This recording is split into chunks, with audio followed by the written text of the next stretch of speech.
Oh, watch out for the... Yeah, well, there's a mountain. Did you guys get it? Yeah. Mountain. High Death Mountain. I don't know why they call it that. It was like super easy to get up here. So easy. I did it drunk. This is happening. You're such an alcoholic. You? Good point. Stop looking at me like that. When did you? I got High five, man. Oh!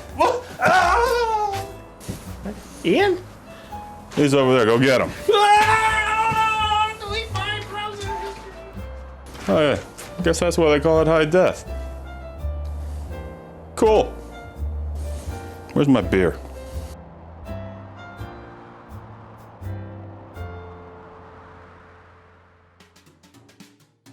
Ian? Chris. John? What's up? Starting out with a real glowing energy here. Well, I was pretty excited for this movie for one reason, As was I. and you know why I was excited. You wearing it on your sleeve. I got notes upon notes about Tim Ritter here because Okay. I love that guy, and we are going to talk about it. We watched High Death, which is a Out now. 2019 anthology horror movie. Out now from Wild Eye Releasing.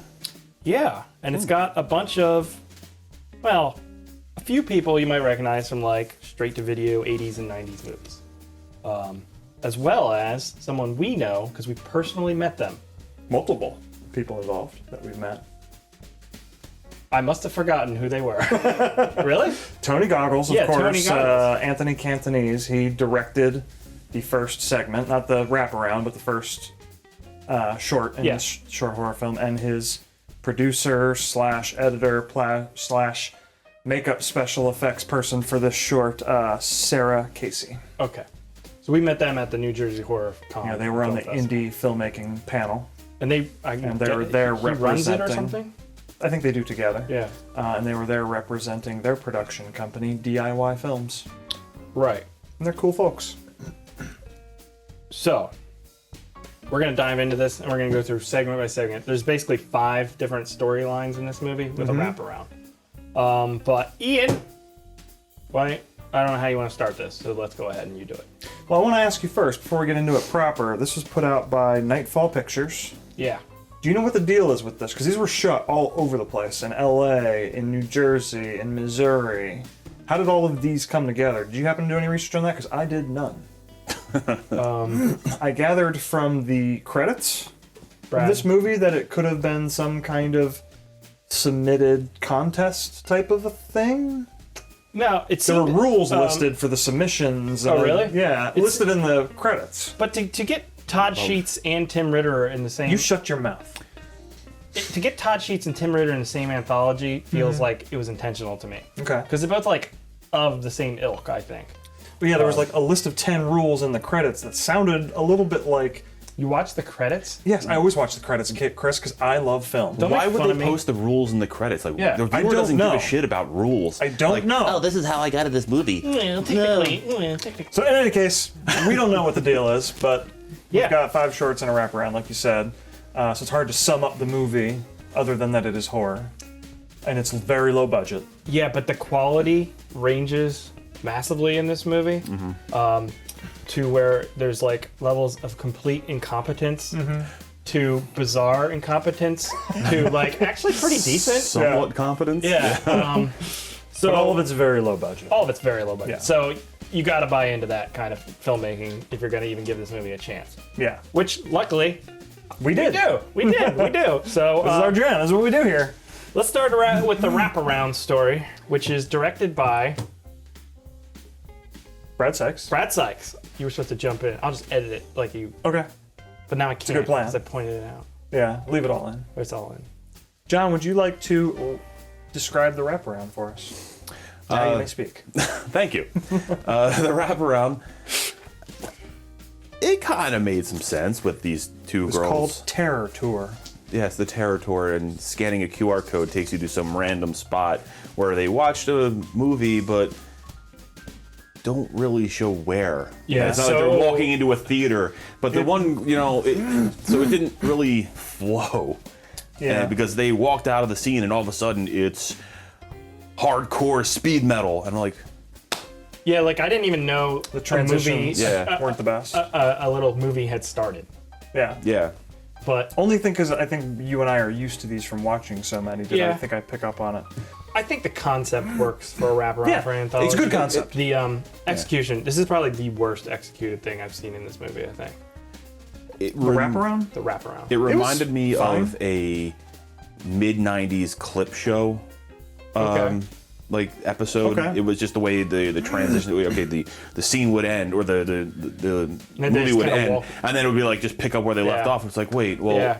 like, oh, that was so good. Like, was it? But it was the most technically, like the technical quality in the wraparound was the worst because the audio was so bad. And Yeah. continuity errors. So they had one camera, Yeah. but instead of like capturing the audio and then editing the audio so that it all sounded congruent, they just did the different takes. But it mattered because the traffic noise was so loud that it was jarring every time they'd cut. Yeah. Yeah. You could definitely tell it wasn't seamless like it should have. Exactly. Been. Yeah. And so it was like distracting, and I think audio in a low budget movie is like the worst, like the most important thing. Yeah. But I think it adds to the Charm. campiness of, Sure. of it, So, it was bad, but it kind of fit the theme. So then let's move on. The first segment Okay. was Death Has a Conscience. This is the one directed by Anthony Catanese, Tony Goggles, director of Sodomaniacs, Which we didn't watch yet. which we haven't watched yet, but we will, Okay. especially after seeing this. Yes. I really loved how they captured like the scene vibe, because when I was in high school, I went to a lot of hardcore shows and You things did a like that. lot of heroin when you were. Lots of heroin. No, I didn't Lots get of heroin. didn't get into drugs. But I don't know. It's been a long time since I've been at part of that scene in any way. But it was just cool. I think it captured it really nicely. And some of the makeup effects were kind of fun. Yeah, I think this is probably the best one Yeah. for me. Well, we'll get to Tim Ritter, but It's a this is the most competent one, I think. yeah. This one follows a girl who visits. I think it's a punk show, not a hardcore show, if I remember correctly. She's trying to find some drugs while she's in the city. She finds a hotel room. She shoots Trenton? up in Trenton, New Jersey. Of all places. And I guess it's a bit They of have a drugs in Trenton? Hey man, what Trenton makes the world takes. See, and that's where the I didn't understand the end of the wraparound because I'm like, Yeah. okay, they're in Hollywood. All of a sudden, hardcore show. Yeah, How'd they get to Trenton? transitioned weirdly. I was like, yeah. So that was just thing. But Yeah. The camera work was nice. The lighting was they put lighting effort was- into it. The yeah. audio was fine. The the lighting was very stylized. story itself was kind of, I don't know. It was passable. it It's a short. Yeah. humanized death. You gave it That's true. emotion and sadness, but I mean, if you're death, don't you like live for that shit? I don't know. It felt like he was kind of toying with her or something, or he had this whole speech already planned for everybody. The voice Yeah. for that was pretty cool. It was. The voice did a nice job. I don't know. Maybe there's a sense of feeling trapped there too. Yeah. Oh, in that one single room. Yeah. I liked it. I thought it was all right. The creature effects were pretty cool. It was even a little bit creepy. Which brings us to Dealers of Death. which is the Tim Ritter one. John, you look excited. Talk to me about Dealers of Death. Oh man, this was A treat. What sight to yeah. behold. The starting off with the amazing news scene that looked totally passable. To the sharp cut of some random guy wearing a junkie shirt with over a sweatshirt, walking into an obviously abandoned house with random moaning of a woman screaming "fuck me" harder, and then obviously climaxing in an obvious empty house. The guy drops all his gear. I mean, with no regard of, hey, I'm breaking into somebody's house. He just fuck it, drop.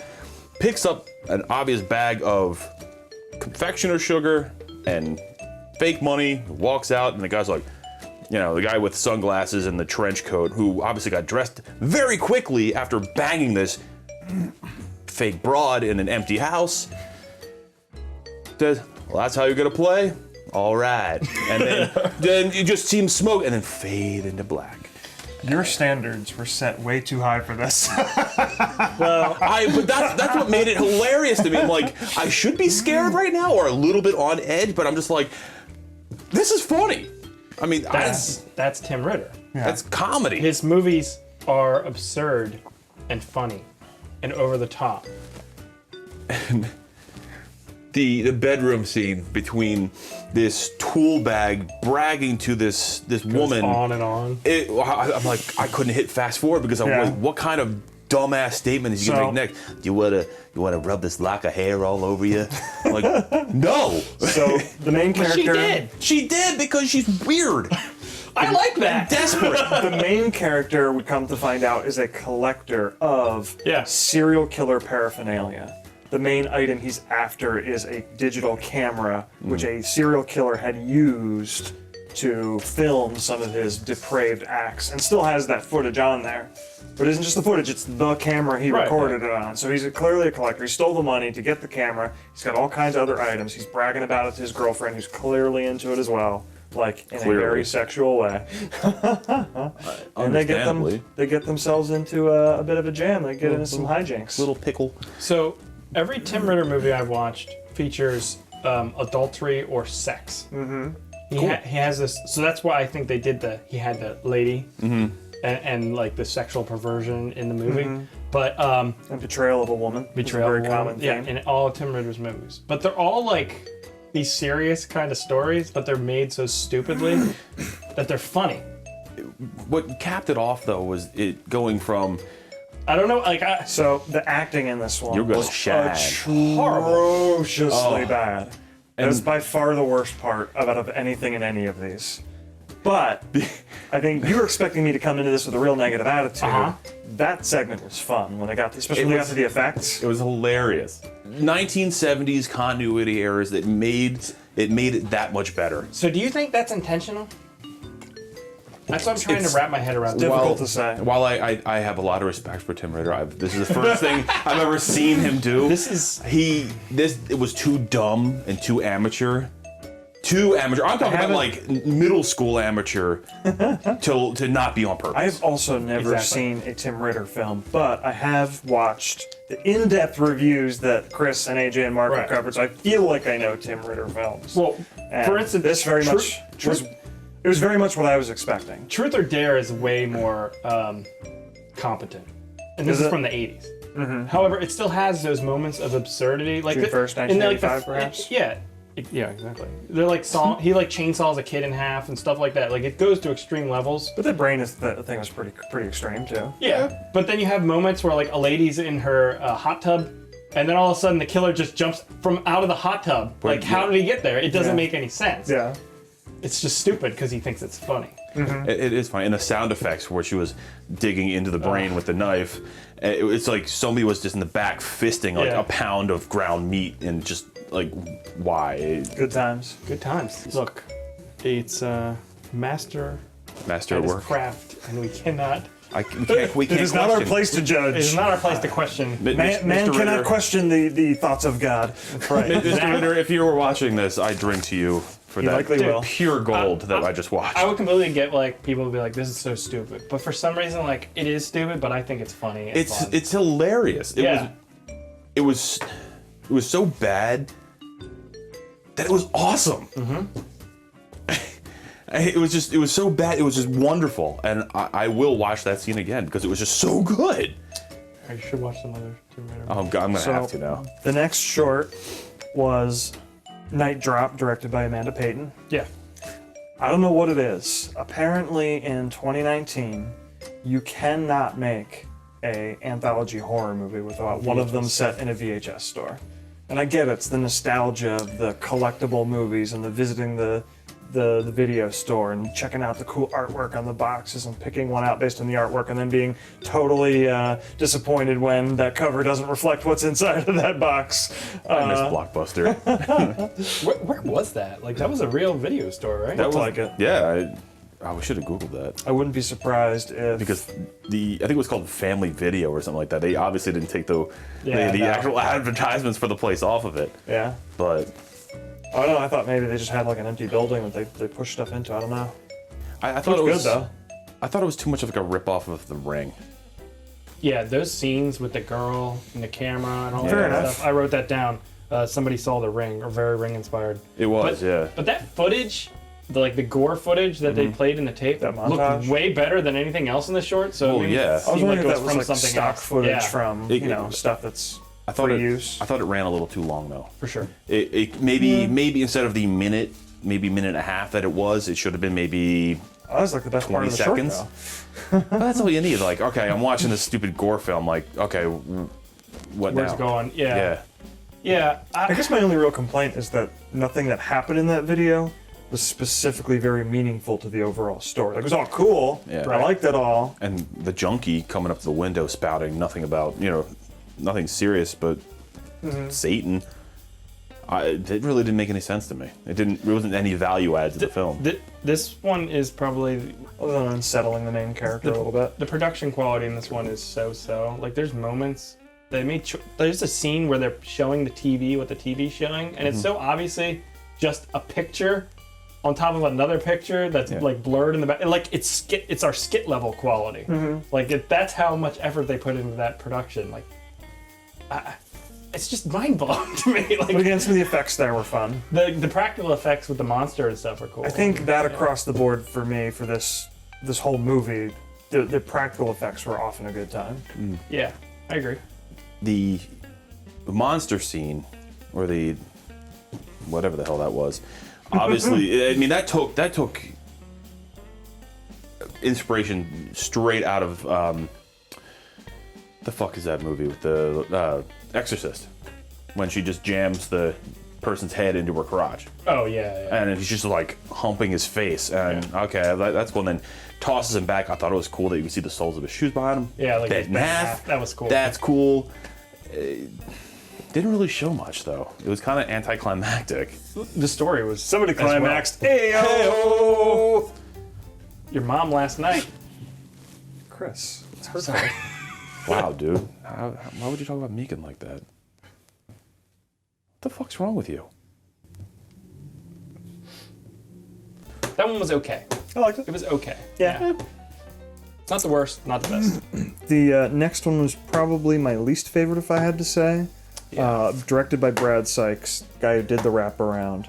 Cold Read, about an actress going to a audition that isn't what it appears to be. Bum bum bum. Did you ever see Starry Eyes? I don't think so. Okay. Is that a porn? No.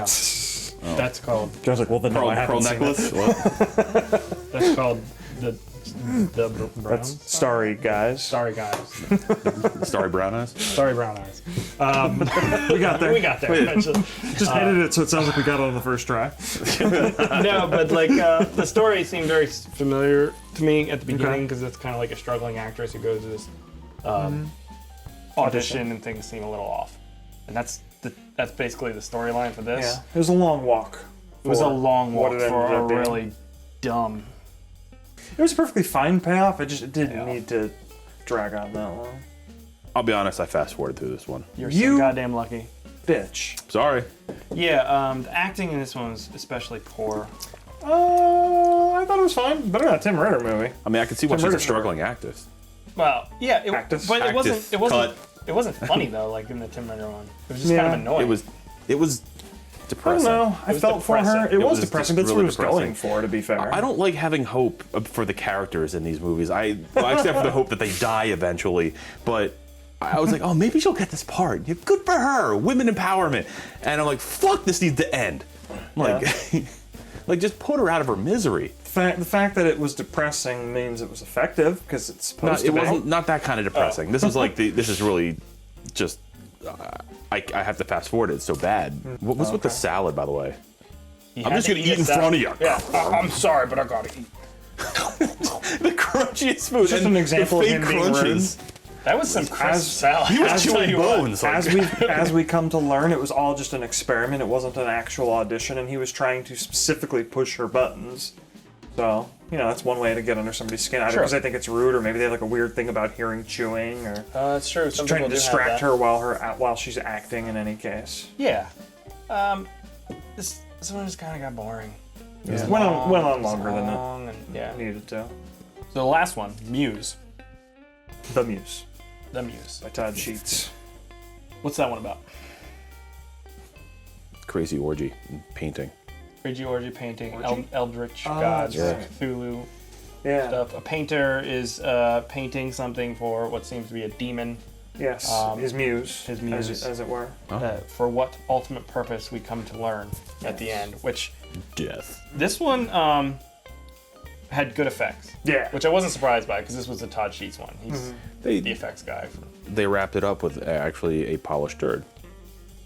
Dude, I was down on this one, but then the very ending with like the Cthulhu monster in the city, I was like on board again. It was great. It was bad, but it was great. It was awesome. Yeah, that was a pretty good time. So this to me was a lot more fun than that other one we watched, Terror Tales. Terror Tales. Terror Tales was, not a good time. Terror Tales might actually have been better made. And I think we spent 20 minutes ripping apart how poorly made it was. Because I don't know, because I feel It had like a bigger budget. There you go. It was much better made, at least in terms of it had more budget and it had more resources, but it completely failed at getting tone. Whereas this had a good tone to it. Sure. That's Comedy? what pulled me through it. A comedic tone? No, just it had there's a little bit of a darkness to it, and it was low budget, yes. Yeah, especially but like, it wasn't campy. It could have been a lot. It could have been a lot campier with the types of budgets involved here. But this didn't feel like a trauma movie, even though at times it might have looked somewhat some like of a them trauma are movie. like the Muse one was really dark, but that's Yeah, Yeah, I mean that was. but it just did a much better job establishing tone than Terror Tales did. Like there were too many scenes in Terror Tales where it's supposed to be like a dark scene, but it's just blown out with yeah. like fluorescent lighting, and it's just it doesn't match what they're trying to do with it. So I really liked High Def. This is part of the show where you should get into recommendations. John, would you recommend this to your friends and/or family and/or our viewers? If I never wanted to hear from my family again or ever ask them for a recommendation again, yes, I would recommend it in a heartbeat. I gotta call my mom.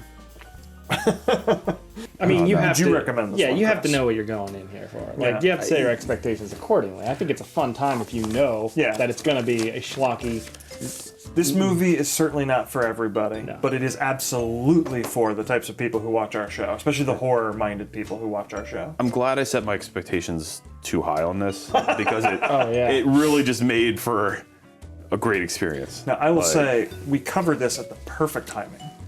If we had waited to cover this, we would have been in big trouble and had a harder time enjoying this one, because next week, Nightmare Cinema comes out. Another horror anthology, but I'm sure with much bigger budgets, much bigger name people. Got Mick Garris is one of the big names on there, which big fans of. Mick Never Garris emailed here. me back. He Shocking. emailed me. I followed up. He never emailed me You're back. just name dropping now. But big Look, I fans, got an email from Mick Garris. Big- name drop that all day long. big make it fans of better Mick than me or Garris. something. Oh, I mean, I'm not. Yeah, How you many are. emails did you get from Mick Garris? None. Exactly. Big fans of Mick Garris here on Bad Movie Night. If you're a fan of Mick Garris too, check out our side show, Crate Night, a bite-sized Critters podcast where we break down that franchise 1 minute at a time. Just checking your emails now. Oh, asshole? I'm sorry. Are we still going?